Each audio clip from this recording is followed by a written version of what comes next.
So first what I'm going to do is I got my ball all wedged up, and I just kind of stuck it on the wheel head. And now I'm going to use my left hand, kind of set my hand down, and I'm going to put my right hand over it. And with my left hand, I'm going to push down with this part of my hand. And I'm going to kind of control the clay, kind of keep it from really wobbling out too far. And how I do that is I'm pushing down with this part of my hand, kind of pushing down and in, and I'm kind of just holding with my right hand on the other side of the clay. And I'm just putting pressure down at the bottom with these parts of my hand,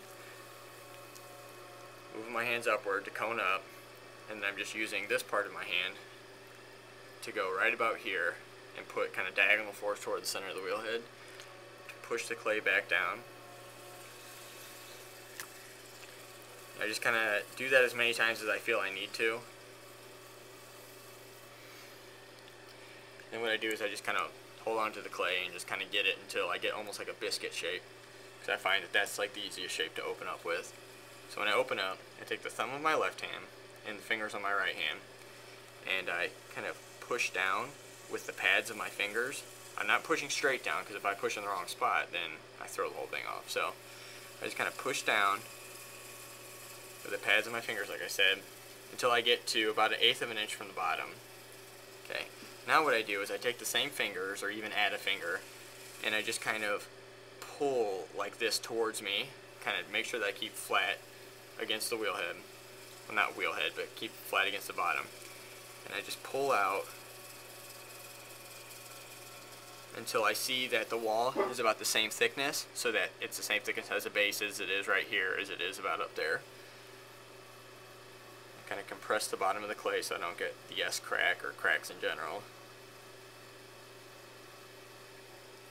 Okay, so like I was saying, I try to keep the wall about the same thickness as I could, because if you keep the bottom too thick and up here too thin, when you make your first pull, it's not going to really do anything. You're not going to move a lot of clay, and you're going to scrape more clay off than you are going to move it. So next step I like to do is just kind of squeeze it in just a little bit. And really all I'm doing is just taking my hands and just adding a little bit of pressure to kind of bring it inward. And now I'm going to do a knuckle pull. So I'm going to take my knuckle like this, and I'm going to put my hand on the inside. I'm going to kind of make sure my thumb is touching my other hand, and I'm anchoring my hand against either the splash pan or against my side, anchoring my elbow, I mean. And then I'm just going to stick my knuckle under there and just apply gentle pressure on the inside and the outside, making sure that my inside hand is just a bit higher than my outside hand. So it's almost like this, so that I get a little hump in between where my fingers are, so that I'm able to kind of squeeze that clay upward. So I like to set the rim all the time, leave a little bit thicker rim if I'm just making a cylinder or a vase, or I'm going to make a jar. Okay, so now I've got a lot of clay at the bottom and relatively uniformly thick wall, but I kind of want to make the bottom a little narrower. Okay, I've got a big wide base, but I want the cylinder to be about that big around. So what I do is I put my thumb, or not my thumb, my index finger, like the little knuckle pull, right against the wheel head, and I kind of push in just a little bit, and I push out with my inside hand. Then I move my hand up the pot, and you can see that hump all the way up until I get to the top of my rim. Then I pull off and then set the rim. You do that as many times as you want. Let's say that I'm getting out a little too far. What I do is I like to just kind of add gentle pressure at the bottom and just move my hands upward and bring the pot in, kind of narrow it up. And don't worry about the opening being too small for your hand. Stick it in there anyway. You're going to kind of mess the form up a little bit, but you're going to fix it when you make a pull or when you take your rib to it at the end. Okay, so I'm going to do the same thing. Push in a little bit, push out, and then just ride the clay upward.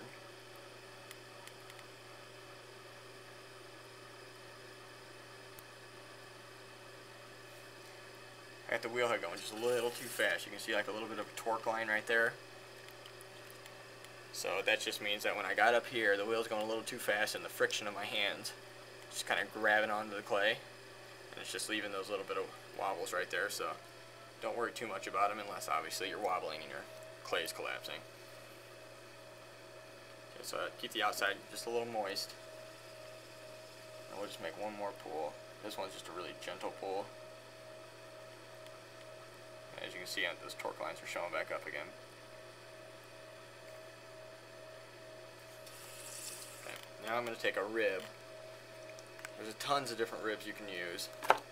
I'm going to grab the one that's not right here. Let's grab this.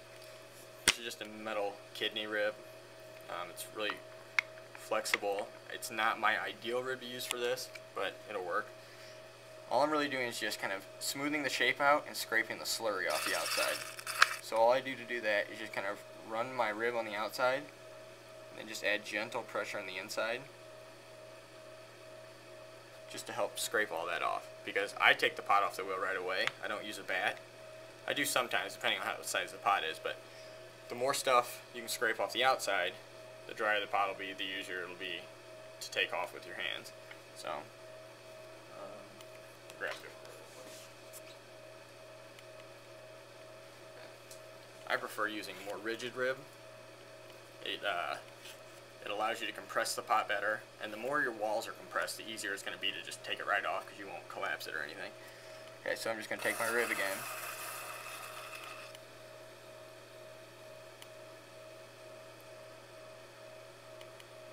Move it up the side of the pot. And do it as many times as you want. I mean, let's go one more time.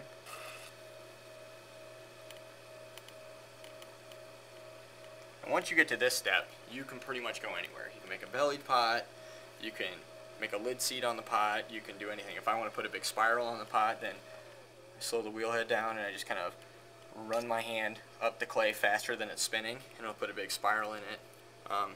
Possibilities are endless. For the next step though, what I'm going to do is I'm going to bevel the bottom. So I hold my rib like this. It's about a 45-degree angle. I'm not going to try and do this to bevel it. I like to use a rib. Some people like to use a wooden knife, but I'm going to use a rib. So I just set it down, and I stick it about 1/4 of an inch, 1/8 of an inch way into the clay. And what that does is it scrapes some clay off, bevels the bottom. So it does two things. One, it'll be easier when I take my wire tool through to just pop it right off the wheel, as opposed to leaving all that clay there, which would kind of suction it to the wheel head after I'd run the wire tool through it. And what's nice is that gives me a place to stop the glaze.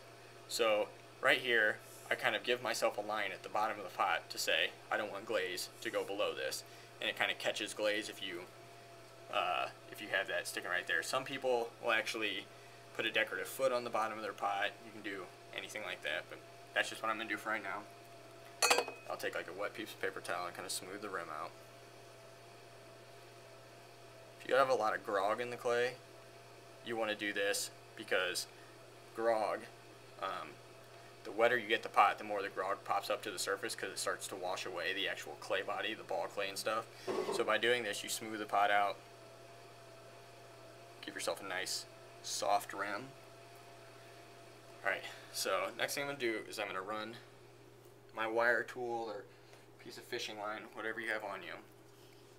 I'm going to run it through the bottom of the pot, and I'm going to go from the back of the wheel head towards me. Okay, and by doing that, that tells me one thing now. I need to rock the pot away from my hands. Okay, so pulling towards you, you're going to rock it away, and it's all a friction thing. You're not trying to squeeze the pot and pull it off the wheel head. Make sure you also have dry hands. That's not good. It's yours. Okay. Okay, so the pot's dry, my hands are dry.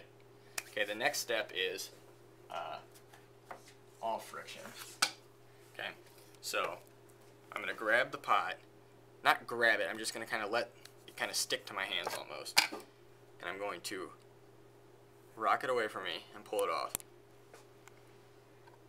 And as you can see, I barely left any fingerprints in it, and the fingerprints I did leave, once the pot dries you won't even notice. You glaze over it and everything, but that's the easiest way to take it off, and I compressed the wall really well, so it was easy to do that, and I made sure it was really dry and my hands were really dry. So that's the cylinder.